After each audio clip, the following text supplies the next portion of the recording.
Hello Ambika. Subhash, ఇక్కడ మా అక్క సహస్ర వాళ్ళ లాయర్ కోసం ప్రయత్నం చేస్తున్నారు. ప్రస్తుతానికైతే వాళ్ళ లాయర్ వీళ్ళకి టచ్లో లేడు. నువ్వేం చేస్తావో ఎలా చేస్తావో నాకు తెలీదు.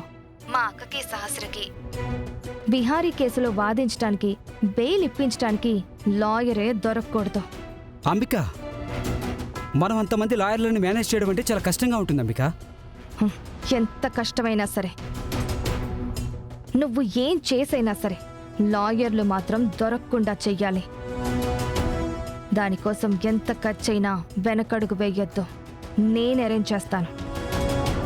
ఎందుకంటే ఇప్పుడు కరెక్ట్గా ఏ లాయర్ దొరకపోతే బిహారీకి వాదించే వాళ్ళుండరు. అప్పుడు మనం పబ్లిక్ ప్రాసిక్యూటర్ లాయర్ని కొనేసి ఈ కేసులో బిహారీనే ముద్దాయి అని ఫ్రేమ్ చేసి బిహారీకి కఠిన కారాగార శిక్ష పడితే వాడు జైలు నుంచి బయటకు రాలేడు. అందుకే ఈ అవకాశం మనకి చాలా ఇంపార్టెంట్ సుభాష్. నువ్వు త్వరగా వెళ్ళి ఆ లాయర్లని ఎలా ఆపాలో ఆ విషయం చూసుకో. ఒకవేళ నీకు డబ్బులు కావాల్సి వస్తే వెంటనే నాకు ఫోన్ చేయి. నేను ఎంత డబ్బైనా అరేంజ్ చేస్తాను. సరే అంబిక, నా ప్రయత్నం నేను చేస్తాను. ప్రయత్నం చెయ్యడం కాదు, రేపు విహారీ వైపు వాదించడానికి ఏ ఒక్క లాయరు రాకూడదు. అలాగే, నేను చూసుకుంటాను.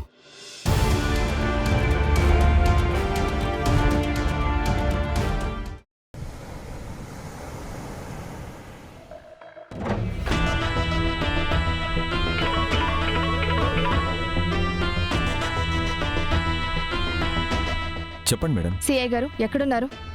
పోలీస్ స్టేషన్ దగ్గరే ఉన్నాను మేడం. ఇప్పుడు మీరు విహారీ మీద పెట్టిన కేసులు కాకుండా ఇంకా వాడి మీద చాలా కేసులు పడాలి. ఇంకా కేసులా? అలా ఏ కేసు పడితే ఆ కేసు అతని మీద పెట్టలేం మేడం. ఎందుకంటే అతను పలుకుబడి ఉన్నవాడు కదా. సరే, అలా అయితే ఆ విహారీగాడు మీ వాళ్ళ మీద, చివరికి మీ మీద కూడా చెయ్యి చేసుకునేలా రెచ్చగొట్టండి. అర్థమైంది మేడం.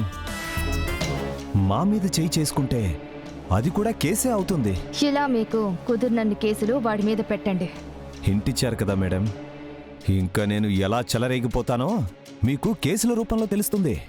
సరే, వెళ్ళి విహారీగాడి మీద వీర విహారం చేసి వాడు బయటికి రాకుండా ఒక కేసు పోతే ఇంకో కేసులో వాణ్ణి ఎలాగైనా ఇరికించండి. అలాగే మేడం.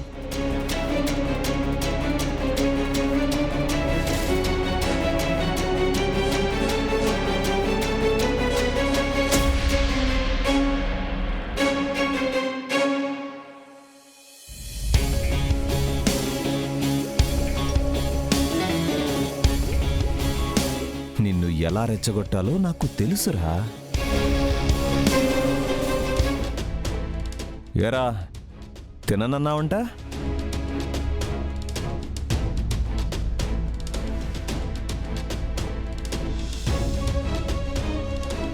ఏంట్రా కళ్ళు అంత పెద్ద పెద్దవి చేసి చూస్తున్నావు? హో, నిన్ను రా అన్నానన్నా. క్రిమినల్స్తో నేను మాట్లాడే భాష ఇలానే ఉంటుందిరా.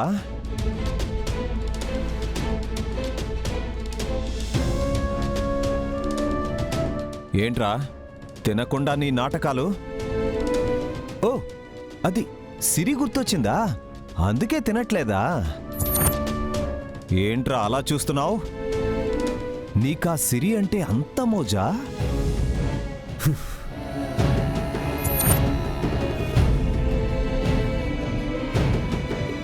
ఆ సిరి అంత అందగత్తెరా? దానికోసం చాలా చేశావంట. యారా, ఆ సిరికి పుట్టిన కొడుక్కి కారణం నువ్వేనా? ఇంకొక మాట వాళ్ళ గురించి నా గురించి తప్పుగా మాట్లాడితే నేనేం చేస్తానో కూడా నాకు తెలీదు. ఏంట్రా కొడతావా? దా కొట్టు. ఎరా బెదిరిస్తున్నావేంట్రా? నువ్వు పెట్టుకున్న రంకుని నీకు చెప్పడం తప్ప? అయినా అంత డబ్బుంది కదరా. ఆ సిరియే నచ్చిందా? అంత బాగుంటుందా?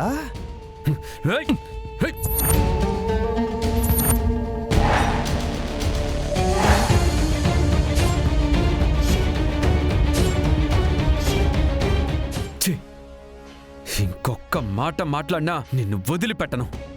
ఏంట్రా, డ్యూటీలో ఉన్న నా షర్ట్ కాలర్నే పట్టుకుంటావా? చచ్చిన ఆ బజారు దానికోసం నా కాలరే పట్టుకుంటావా నిన్ను?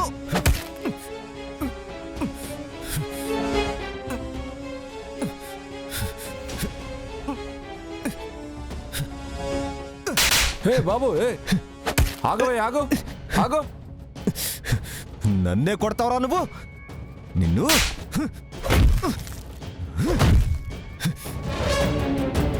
రేయ్, డ్యూటీలో ఉన్న పోలీసునే కొడతావా? నువ్వు బయటికి ఎలా వస్తావో నేను చూస్తాను. నడురా లోపలికి, నడు.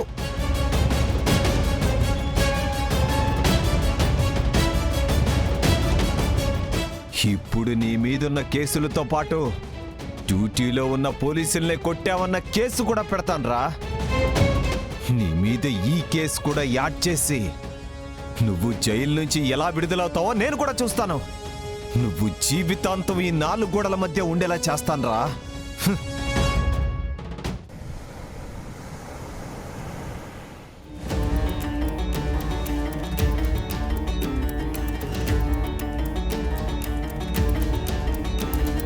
కిడి, మనం బిహారీ గారి కేసులో ఏదో మిస్ అవుతున్నాం. ఏం మిస్ అవుతున్నాం జడే?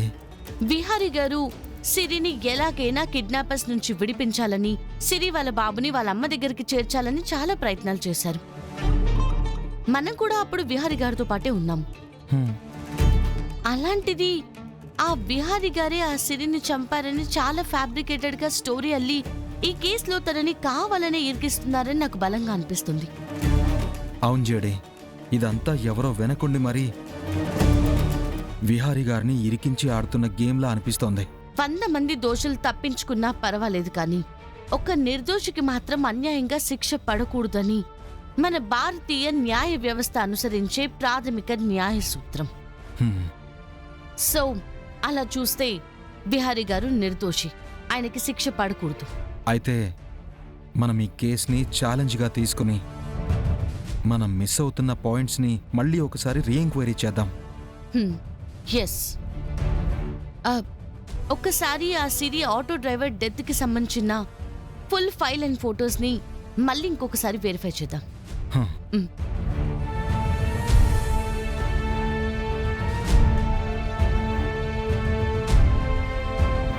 ఇదిగో ఆ ఫైల్.